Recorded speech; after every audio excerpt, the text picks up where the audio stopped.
एकादश इंद्रियों के साथ जो भगवत उपासना है वही एकादशी व्रत है। अब हम सभी जानते हैं कि 24 एकादशी वर्ष में पड़ती हैं मुख्य रूप से। उनमें अगर कोई वैष्णव दीक्षित होकर वैष्णवी मंत्र के साथ उपासना करता है भगवान का, तो वह शीघ्र भगवत दर्शन कर लेता है। ऐसा एकादशी का महत्व है। जो भगवत दर्शनाभिलाषी हैं उनके लिए बहुत उपयोगी है। आप इसी स्थूल शरीर से उस चराचर जगत के मालिक को देख सकते हैं। ब्रह्म वैवर्त पुराण के अंतर्गत इसकी बड़ी व्याख्या की गई कि एकादशी व्रत किस प्रकार रहा जाए, कैसे रहा जाए। तो जो नूतन वैष्णव दीक्षा लेकर अभी अभी प्रवेश किए हैं मंत्र में, वह देव उठनी एकादशी से प्रथम बार अपना व्रत प्रारंभ करें। देव उठनी एकादशी जो कार्तिक मास के शुक्ल पक्ष में पड़ती है, आप सब जानते हैं। पहली बार जब उठाएं, ऐसे नहीं कि अब आप दीक्षा ले लिया, अब कल से एकादशी है तो उठा लें। परंपरा से अगर उठाएं, शास्त्र प्रमाण जो है, तो देव उठनी एकादशी से प्रारंभ करें। अच्छा, बीच में पता चला कि हमें स्वास्थ्य अनुकूल नहीं है, शुगर हो गया है, बीपी उचित नहीं रहता, तो क्या करें? तो आप कम से कम 2 एकादशी आप नहीं कर सकते, अपने बहू के साथ, अपने बेटे के साथ संयोजित कर लें। एक टाइम आप पालें हल्का सा, एक टाइम वो पाले, ऐसा। या अपने पति के साथ कर लें अगर विवाहिता हैं तो।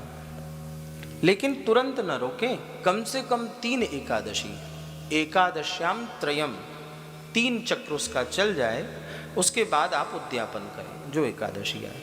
तत्काल नहीं छोड़ना चाहिए। जैसे करंट हमारे यहाँ है ना, अगर उसका विधि विधान से अगर आ गया तो आप तत्काल बाहर नहीं कर सकते, उसको वायर से बांधोगे, एक समुचित जगह पे रखो, क्योंकि उसमें करंट रहता है। ऐसे ही भगवत दीक्षा जो है वो परम चेतना से जोड़ देती है, फिर ऐसे ही नहीं पकड़ा और छोड़ दिया, वो नुकसानदायक होगा।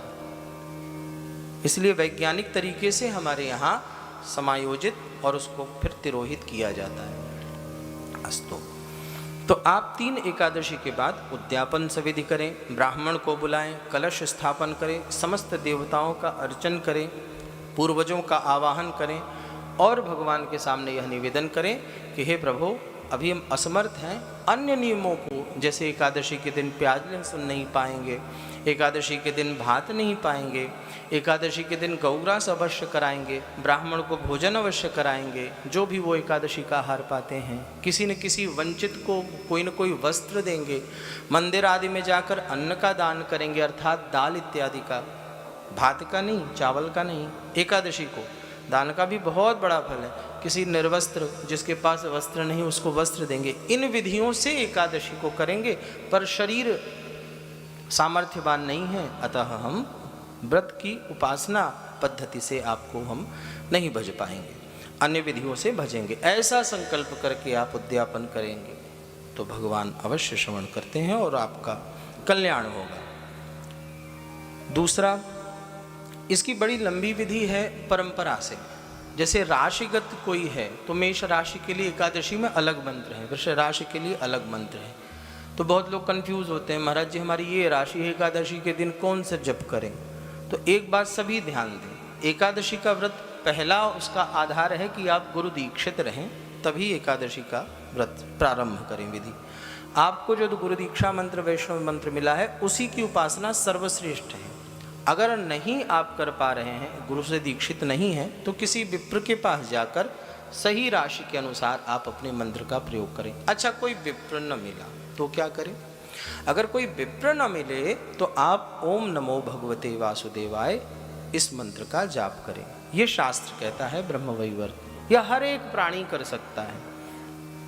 अब इसी मंत्र में और बल ऊर्जा आ जाती है यदि कोई तपस्वी साधना से सिद्ध करके यह मंत्र आपको प्रदान करता है।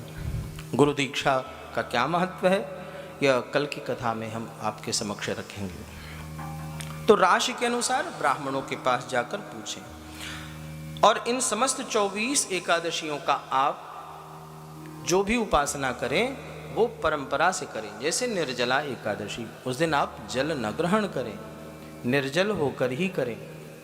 और हर एकादशी को प्रयास यह करें कि दातून से ही अबदंत धावन करें, अथवा आप अमरूद अथवा आम्र के पत्ते को चबा लें, ऐसा विधान है। एक बार यह करके देखना, एक एकादशी सिर्फ करके देखना। मैं अपनी अनुभव को आपसे अगर शेयर करूं तो इस तरह से एकादशी करने पर चित्त की स्थिति ही बदल जाएगी।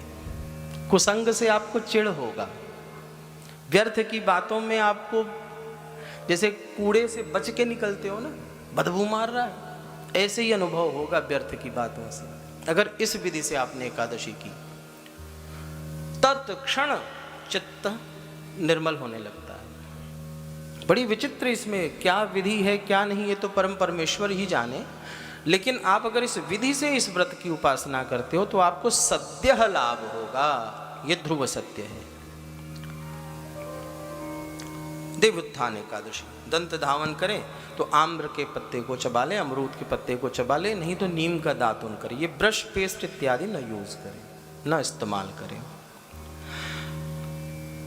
कई लोग जामुन के पत्ते भी यूज करते हैं उपयोग, वो भी आप कर सकते हैं। प्रातः काल उठें, किसी नदी अगर समक्ष हो आपके, आप जैसे वृंदावन वास करते हो तो जमुना जी में जाके स्नान करो। प्रयाग इत्यादि, बिहार इत्यादि में, उत्तर प्रदेश के अन्य क्षेत्रों में जहाँ गंगा हैं, जहाँ यमुना जी हैं, अन्य सरोवर में जाके स्नान करके तब आइए। तुलसी दल से प्रारंभ करना है भगवान के पूजन को, षोडशोपचार से पूजन कर लें और उसके बाद गीता पाठ अवश्य करें, भगवान को बहुत प्रिय है।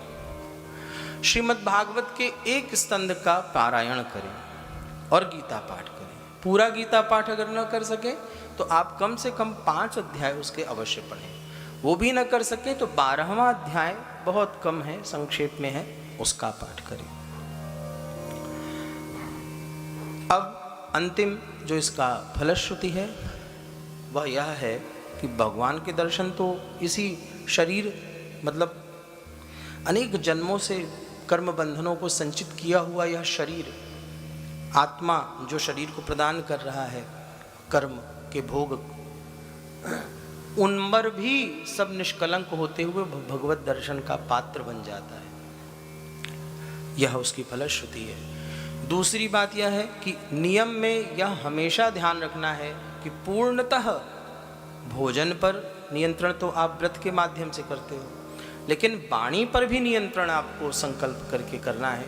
किसी भी प्रकार की अनुचित बात आपको नहीं करनी है, किसी भी प्रकार की अनुचित बातों का चिंतन आपको नहीं करना है। मनसा वाचा कर्मणा, यह व्रत करेंगे तब उसका पूर्ण लाभ होगा। आप हमेशा याद रखिए, जैसे परीक्षाओं में भी अगर कोई तन्मयता से अध्ययन नहीं कर पाता, कोई त्रुटि रह जाती है, चाहे ज्ञानवशात चाहे अज्ञानवशात, तो भी परीक्षा में उत्तीर्ण होने में प्रश्न चिन्ह लग जाता है। उसी प्रकार व्रत उपासना में भी है।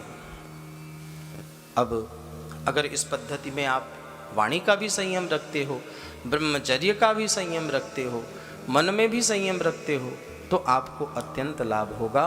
और एकादशी को हम लोगों ने तो मातृवत देखा है। वृंदावन में जब एकादशी आती है प्यारे, तो हम सब कहते हैं बोली एकादशी मैया की जय हो। अब बताइए क्यों? क्योंकि वो इतनी ही कारुणिक है।